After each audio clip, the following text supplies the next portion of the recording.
तो आज के सेशन में हम देख लेते हैं स्टैटिक वेरिएबल इन सी, मतलब सी में हम स्टैटिक वेरिएबल को समझेंगे। लेकिन ये जो कॉन्सेप्ट है स्टैटिक वेरिएबल का, ये सभी प्रोग्रामिंग लैंग्वेज, चाहे आप जावा सीख रहे हो या फिर C++ सीख रहे हो, सभी में एक जैसा ही कॉन्सेप्ट रहता है। तो इसमें अगर आपने समझ लिया स्टैटिक वेरिएबल का कॉन्सेप्ट, तो ये जो कॉन्सेप्ट है सभी में एप्लीकेबल रहेगा। तो चलिए बिना किसी देरी स्टार्ट करते हैं आज का वीडियो, जिसमें हम देखने वाले हैं स्टैटिक वेरिएबल।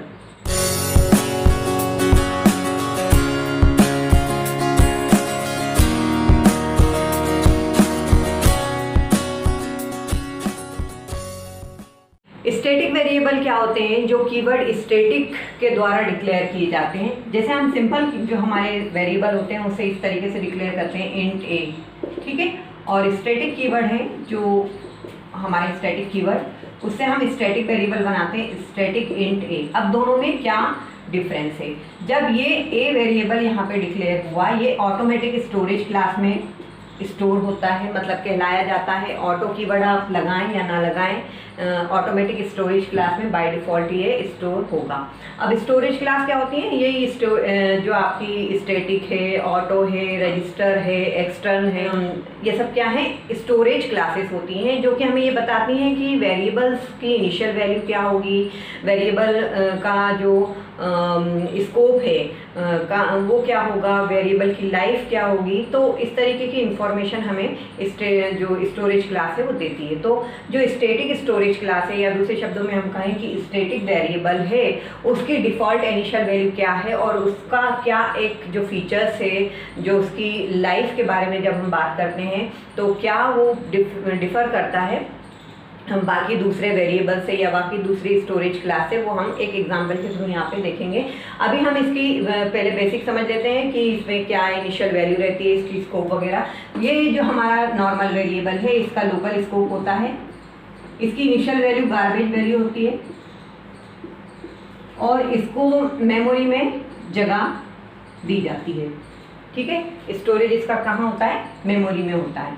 ये जो स्टैटिक वेरिएबल बनाया हमने, ये जो इनिशियल वैल्यू है इसकी,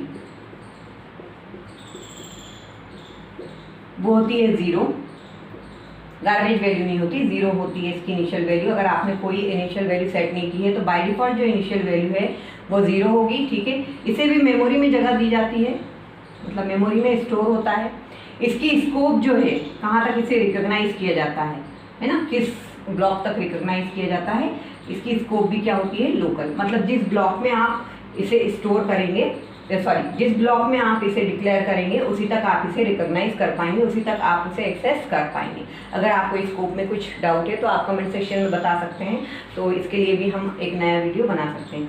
तो स्कोप मतलब क्या होता है? Local to the block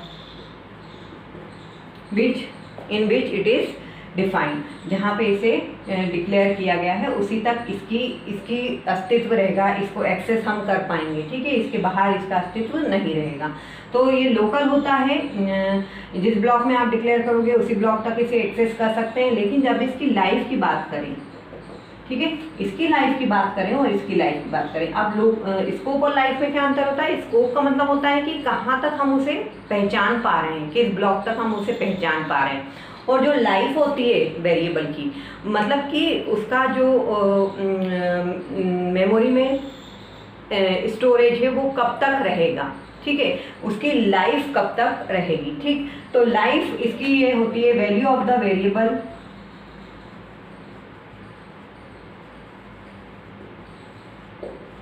example लेंगे तो और अच्छे से हमें समझ में आ जाएगा। Value of the variable persist during the function call. इसका लाइफ जो रहेगा बस एग्जीक्यूशन के समय तक ही रहेगा, जब वो पर्टिकुलर फंक्शन एग्जीक्यूट हो रहा होगा। लेकिन इसकी जो लाइफ रहेगी, इसमें जो वैल्यू स्टोर कराएंगे वो रिटेन रहेगी, उसका अस्तित्व बना रहेगा। जो हम अगर दूसरी बार भी फंक्शन कॉल करते हैं तो जो अगर फंक्शन में आपने चेंजेस किए होंगे उस वेरिएबल में, वो चेंजेस दूसरी फंक्शन कॉल में दिखेंगे। कैसे? वो हम एग्जाम्पल के थ्रू यहाँ पे देख लेते हैं। ये वाला लाइन हमें समझना बहुत ज़रूरी है। तो यहाँ पर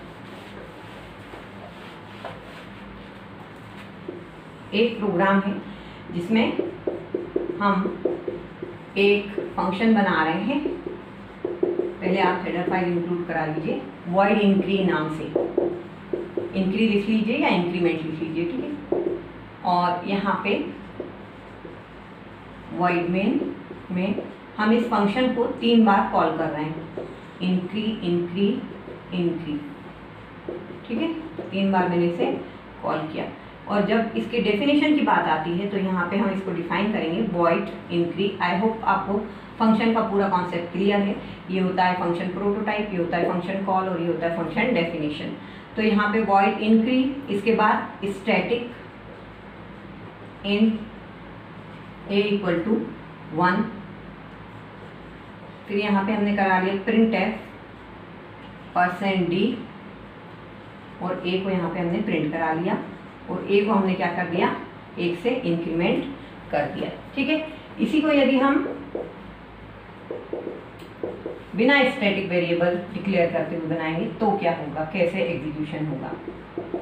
ये हो गया हमारा वॉइड इंक्री फंक्शन। यहाँ पे प्रोटोटाइप दे दिया हमने, राइट। वॉइड मेन पे गए, वॉइड मेन के बाद हमने इंक्री फंक्शन को यहाँ पे 3 बार कॉल किया, राइट। ये कॉल हो गया और यहाँ पे जब हम आए तो हमने इंक्री फंक्शन को डिफाइन किया। इसमें हम एक सिंपल वेरिएबल ऑटो कीवर्ड लगाएं या ना लगाएं वो ऑटोमेटिक स्टोरेज क्लास में आएगा, ठीक है। Int a equal to 1 initial value यहाँ पे हमने सेट कर दी। कहीं सेमीकोलन रह जाता है स्टेटमेंट में तो वो आप लगा लिया करें। यहाँ पे हमने फिर से इसे प्रिंट कराया, print f %d a plus, same programme है, ठीक है।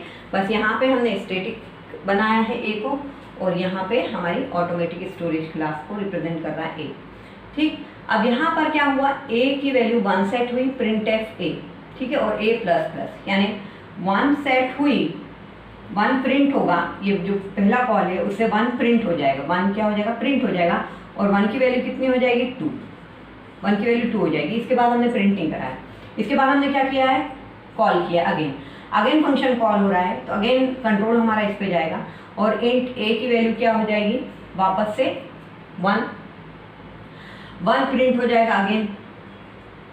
इसी तरीके से इसमें भी अगेन प्रिंट हो जाएगा 1 1 1, क्योंकि ये जो हमारी वैल्यू बढ़ रही है, ये जो एग्जीक्यूशन हो रहा है इंक्रीमेंट का उसी तक सीमित है, ठीक है। जबकि स्टैटिक वेरिएबल में क्या होगा, इसमें प्रिंट होगा 1, इसमें प्रिंट होगा 2, इसमें प्रिंट होगा 3, क्योंकि हर बार जो वैल्यू बढ़ेगी वो परसिस्ट रहेगी ड्यूरिंग ऑल फंक्शन कॉल, मतलब उसमें रिटेन रहेगी, उसको वो मेंटेन करके रखेगा। 1 प्लस 1 क्या हो जाएगा, 2 और 2 प्लस 1 क्या हो जाएगा, 3। तो ये दोनों में डिफरेंस होता है स्टैटिक वेरिएबल और हमारे नॉर्मल वेरिएबल। हमारे जो पुरानी वैल्यू है स्टैटिक वेरिएबल में वो मिल जाती है, जबकि नॉर्मल वैल्यू में वो फिर से जो वैल्यू आपकी सेट होती है फिर से उसे इनिशियल देता है। फंक्शन कॉल के दौरान वो वैल्यू खो जाती है, उसको हम वापस नहीं देख पाते हैं, जबकि स्टैटिक वेरिएबल में वो वैल्यू रिटेन करती है, ठीक है। तो ये एक सिंपल सा कॉन्सेप्ट है स्टैटिक वेरिएबल का। कोई आपसे पूछता है कि नॉर्मल वेरिएबल और स्टैटिक वेरिएबल में क्या अंतर है, तो मेन ये अंतर होता है कि इसकी इनिशियल वैल्यू जो होती है वो 0 होती है और जो नॉर्मल वेरिएबल हमारे होते हैं ऑटोमेटिक स्टोरेज क्लास के, उसकी इनिशियल वैल्यू क्या होती है, गार्बेज वैल्यू होती है। बाकी ये है कि लाइफ इसका जो है ड्यूरिंग फंक्शन कॉल वैल्यू जो है परसिस्ट करती है स्टैटिक में, और जबकि नॉर्मल वैल्यू में ऐसा नहीं होता है। तो आई होप वीडियो आपको अच्छा लगा होगा, तो वीडियो को एक लाइक कीजिए, अपने दोस्तों के साथ शेयर कीजिए, हमारे चैनल को सब्सक्राइब कीजिए।